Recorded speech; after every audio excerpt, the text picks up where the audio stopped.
প্রথমে এমি ভান্টাই নিজে গান লিখে, নিজে মিউজিক কম্পোজ করে, নিজে এডিট করে ইউটিউবে ছাড়তো, আর এখন তার গান ইউটিউব ও নেট দুনিয়ায় কাঁপিয়ে বেড়াচ্ছে। আজকের দ্য বায়োগ্রাফি শো এর প্রথম এপিসোডে আমরা জানবো এমি ভান্টাই এর জিরো থেকে হিরো হওয়ার গল্প। So let's start with today's video title the life story of Emi Vantai. Emi Vantai Indian Idol season 8-এও গিয়েছিল।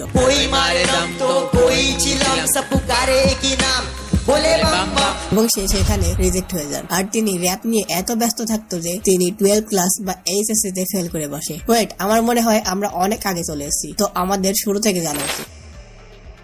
ভিডিও শুরুতে যারা মনোযোগ দিয়েছেন তারা হয়তো বুঝতে পারছেন যে এমি ভান্টাইয়ের নাম হচ্ছে মোহাম্মদ বিলাল শেখ। তার জন্ম 13 নভেম্বর 1995 সালে মুম্বাই শহরে। এমি ভান্টাইয়ের বাবা ও মা লাভ ম্যারেজ করে। তার বাবা মুসলিম আর তার মা হিন্দু পরিবার থেকে, কিন্তু এমি ভান্টাই ইসলাম ধর্ম পালন করে। এখন আপনি হয়তো বলতে পারেন যে ভাই এটা তো বুঝলাম, কিন্তু এমি ভান্টাই র্যাপার বা গায়ক হলো কিভাবে?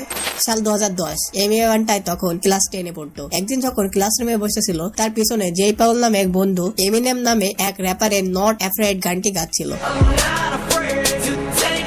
তাদের কাছে শুনে এমি বাড়িতে গিয়ে নেটে সার্চ দিয়ে গানটা শুনে অবাক হয়ে গেল এবং দেখলো একা একজন স্টেজে গান গাচ্ছে এবং পাবলিক তার জন্য পুরাই পাগল। আর এমি ভান্টাই ভাবলো জীবনে যদি কিছু হতে হয় তা এমনই একজন র্যাপার হব। এমিনেম এবং লিল ওয়েন এই দুজনের নাম থেকে একটা নাম তৈরি করে এমইউএ, পরে ভান্টাই ওয়ার্ডটা যোগ করে দেয়। এভাবে তিনি তার নাম দেন এমইউএ ভান্টাই। এরপর 2013 সালে ইংরেজি র্যাপ গান রেকর্ড করে, যেটার নাম ছিল গ্লিন ক্লক, এবং সেই গানটি তার বাবাকে শোনায়। তার বাবা বলে এসব চলবে না, বানালে নিজের ভাষায় কিছু করো, রাস্তার লোক যেমন ভাষায় কথা বলে তেমন ভাষায় গান বানাও। প্রথম 3-4টা গানের পর অর বান্টাই নামে একটা গান মোটামুটি ভাইরাল হয়।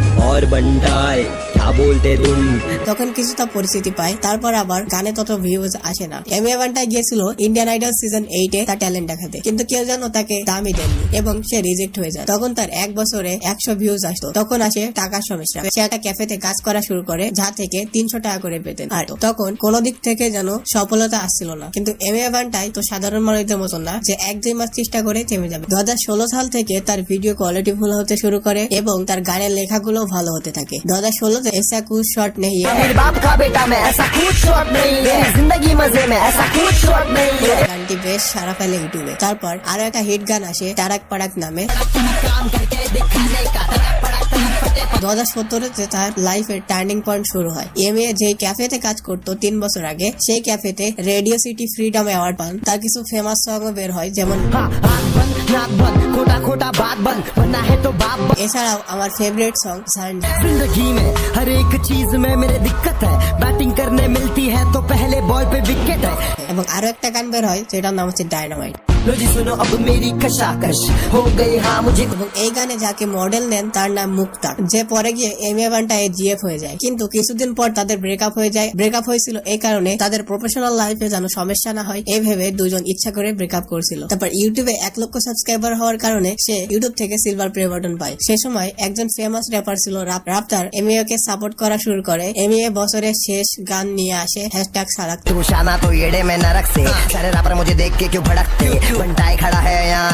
যেটাতে রাপ্তারের সাথে কোলাব করার কথা। রাপ্তারের সাথে ঝগড়ার কারণে #সারাক এর পার্ট 2 আসে না। তো চলে আসে 2018 সাল। এমি ভান্টাই অনেক হিট গান উপহার দেন, যেমন মেরা ভাই মেরা ভাই।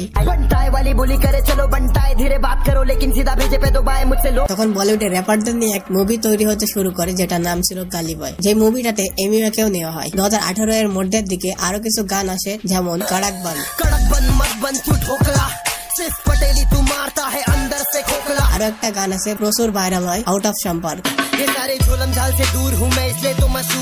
এমি ভান্টাই এর জনপ্রিয়তা দেখে রাপ্তার তার মিউজিক লেভেলে এমি ভান্টাইকে সাইন করতে বলছিল, কিন্তু এমি করেনি। কারণ এমি চাইছিল না যে তার গানের মালিক অন্য কেউ হোক। হয়তো তার স্বপ্ন ছিল নিজের রেকর্ড লেভেল তৈরি করার। আর আজ ভান্টাই রেকর্ড নামে তার নিজের মিউজিক লেভেল বা মিউজিক কোম্পানি আছে। এমি ভান্টাই সাইন না হওয়াতে রাপ্তার তার একটা ইন্টারভিউতে বলে যে এমি এর কোনো ইনকাম নেই। जब खुलेआम बोला मैं पैसा कमा रहा नहीं, दिल में लगा मेरे चोट, मैं साइन नहीं हुआ तो मार्केट में वैल्यू गिराने का प्लान था ये दोस्त। কথা শুনে এমি ভান্টাই রেগে গিয়ে ডিস ট্র্যাক বানিয়ে দেয়। विवेक कमाया क्या मैंने जनता कमाया छोटे समझ में आया क्या ডিস্ট্রাক বলতে অন্য ব্যক্তিকে অপমান বা আক্রমণ করার উদ্দেশ্যে যে গান তৈরি করা হয় সেটা হলো ডিস্ট্রাক। তারপর আর কি রাফতারও একটা ডিস্ট্রাক বানিয়ে দেয়। चुप रहना मेरा बनता ही नहीं मुझे सब दिखता है मेरी बनता ही नहीं এভাবে তাদের মধ্যে গানে গানে লড়াই চলতে থাকে এবং পাবলিক মজা নিতে থাকে। কিন্তু এমএ গানটা একটু বেশি পপুলার হয়ে ওঠে। তারপর এমএ একটা গান বের করে মাচাएंगे, যে গানটা টিকটকে প্রচুর ভাইরাল। रात रात बहुत हार्ड तू लटका के झटका के चलती है भटका के ध्यान मेरा